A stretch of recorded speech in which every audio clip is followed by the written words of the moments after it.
The saloon door banged open and Luke Morrison stumbled inside, boots dragging and spurs clinking against the old floorboards. The Golden Horseshoe Saloon in Cheyenne Creek reeked of smoke, whiskey, and sweat, but the crowd was still rowdy past midnight. Laughter and the clatter of poker chips filled the smoky haze as Luke squinted through blery eyes.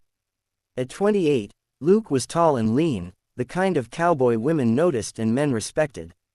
Though tonight the whiskey dulled his sharp blue eyes, dust clung to his shirt, and his dark hair hung loose beneath a battered Saintson. He looked every bit the trail-worn drifter he was, though under the dirt and wear there still lingered a trace of rugged charm. "Morrison," boomed Jake Hardley from a corner table. "Get over here. We need fresh money in this game." Luke swayed, gripping the bar to steady himself. He'd been drinking since sundown, numbing the loneliness that followed him like a shadow. No matter how many horses he broke or ranch jobs he took, the emptiness never left. Tonight, with his last $20 in his pocket, he let pride pull him to that table. Snake Eye Sullivan, a slick gambler with cold gray eyes, grinned as Luke dropped into a chair.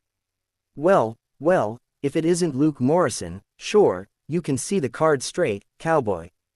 "I can see well enough to take your money," Luke shot back, though the words slurred.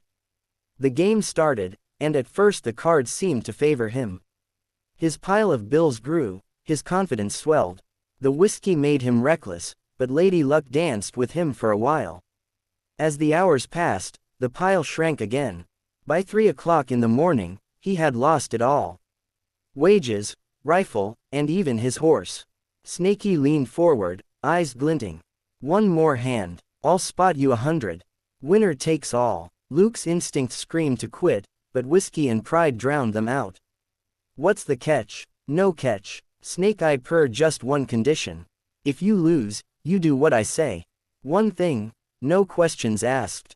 Laughter rumbled around the table. Luke hesitated, then nodded.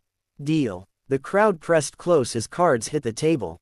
Luke drew a full house. 7s over kings. His heart leapt as he slammed the hand down, but Snake Eye's laugh cut through the silence as he laid out 4 queens. "You lose, cowboy." The blood drained from Luke's face. His stomach churned as Snake Eye lit a cigar about that condition. "You're going to marry the widow Johnson. Amra Johnson." By week's end, the saloon erupted with cruel laughter. Amara Johnson was known across the territory. A beautiful young black woman widowed by a mine collapse 6 months earlier.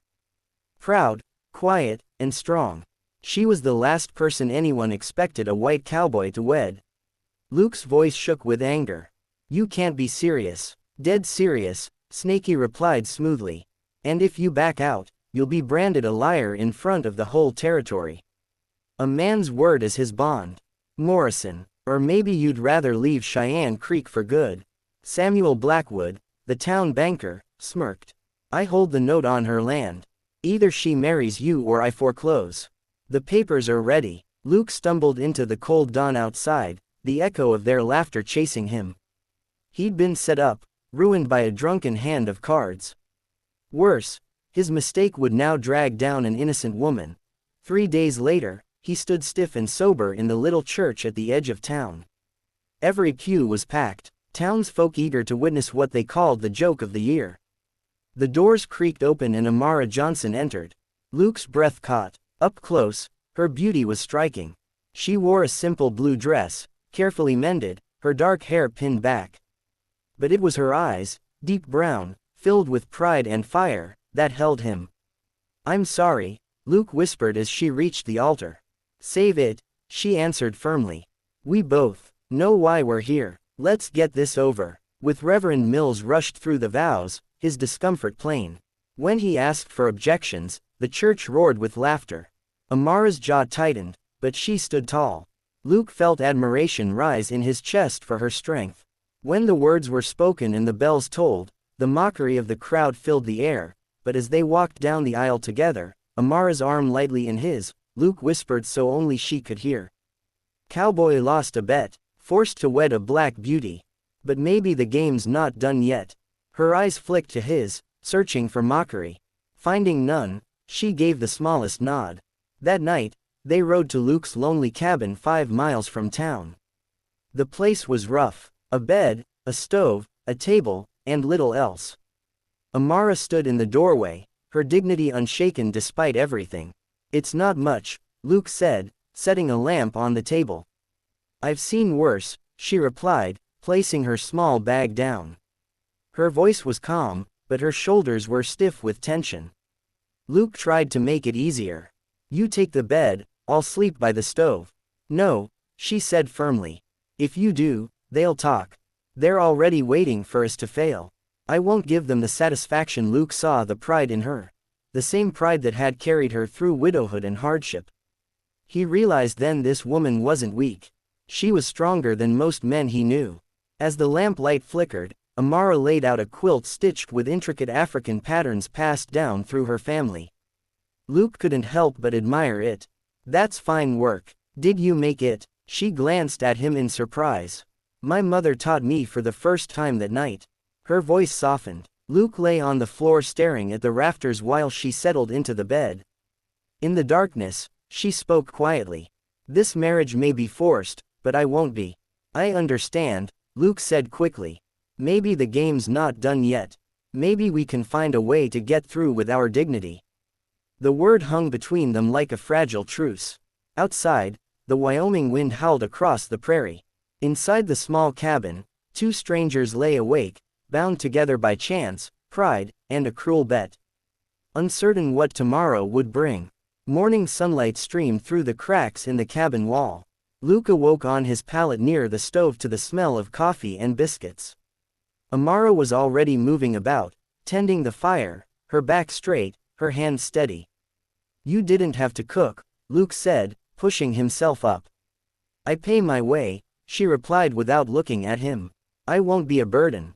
Her words stung, not because of what she said, but because of the quiet dignity with which she said it. Luke realized she was determined not to be pied, not to be treated as less than him. They sat at the rough-hewn table in silence, sharing the simple breakfast. When Luke suggested they ride into town for supplies, Amara's shoulders stiffened. "I have what I need." "No," Luke said firmly.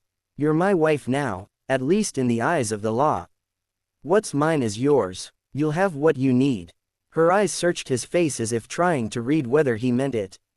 Finally, she gave a small nod. They rode side by side into town. Luke on his bay gelding, Amara on his gentler mare. She sat tall in the saddle, graceful and confident, her dark hair catching the sunlight. Luke stole glances, surprised at how natural she looked on horseback. As they entered Cheyenne Creek, heads turned. Men muttered. Women whispered behind their gloved hands. Children stared. The couple dismounted in front of Henderson's general store, and Mrs. Henderson met them with thin-lipped disapproval. "Well, Mr. Morrison," she said coldly. "What a surprise to see you and your wife." "Morning, Mrs. Henderson," Luke replied evenly.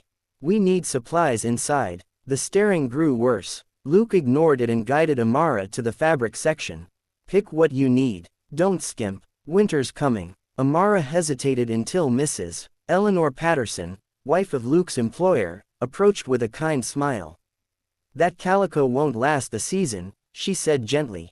"But this blue wool will serve you well. Strong, warm. Choose this, dear." "Thank you," Amara said, startled by the kindness. "You're welcome, Mrs. Morrison," Mrs. Patterson said warmly. The words struck Luke as much as Amara. For the first time, someone in town had addressed her with respect. He saw the flicker of emotion in her eyes before she turned back to the fabrics. They finished their shopping, though not without trouble. The butcher refused them the best cuts, claiming they were spoken for. The feed store clerk muttered about Hawthorne's orders. At the bank, Samuel Blackwood himself came out, smiling with poison in his voice. "Ah, the happy couple," he said loudly, settling in. "I trust." Luke clenched his fist.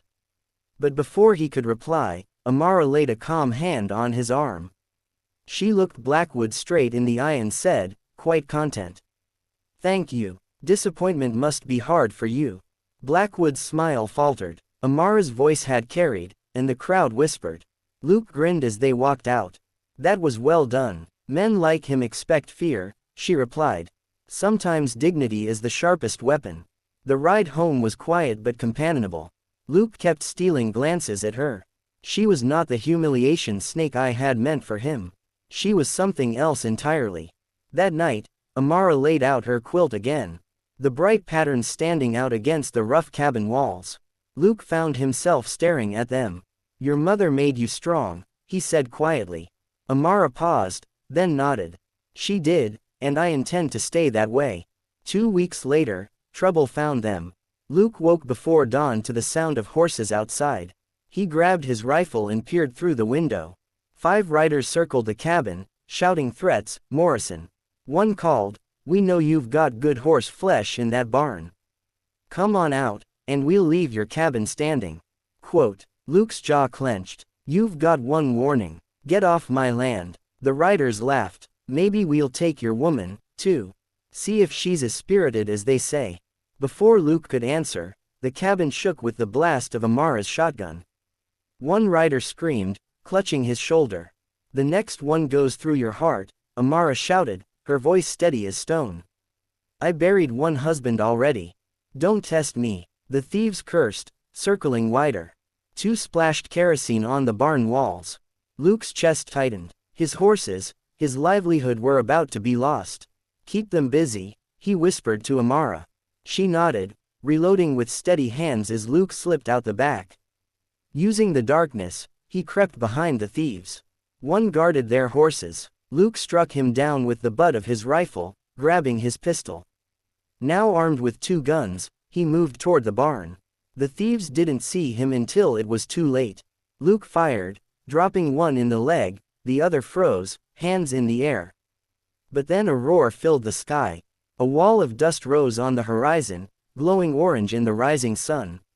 Horses screamed and reared. Dust storm.